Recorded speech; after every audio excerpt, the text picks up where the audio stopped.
stress fractures definitely being one of them because of the repetitive impact that the feet and legs have on the floor. It makes them more susceptible to stress fractures. And for stress fractures really suck because you just have to wait for them to heal before you can start doing anything.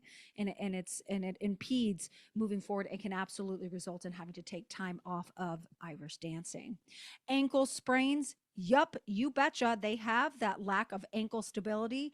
It's very different how they use their feet and keep their heels raised off the ground, the positions they need to hold, the different type of strength with how they're holding everything. Very, very different. However, unfortunately, they have a high risk for ankle sprains.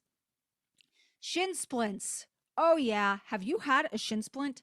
Oh my gosh, I absolutely have had it, and it hurts so much. I think I had to like do some sort of taping to try to reduce the pain so I could keep doing stuff in ballet. But yes, ballet is my background, not Irish dancing. But I could not jump at that time, so there is a lot of jumping that does happen in Irish dancing.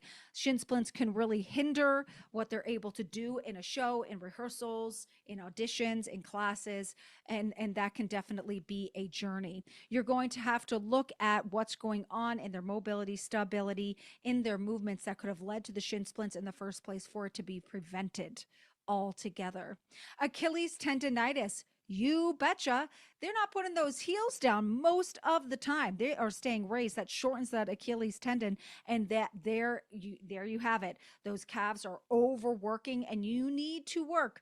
Doesn't matter if a person's pointing their feet all the time. You need to always work both ranges, dorsiflexion along with that plantar flexion. That is very, very key for any type of human body. So you got to watch out with what's going on in range of motion, where they're lacking in their foot and ankle, so that way that can be prevented. Stretching or torn ligaments, I feel like that overlaps with what was just said. Low back pain. Oh,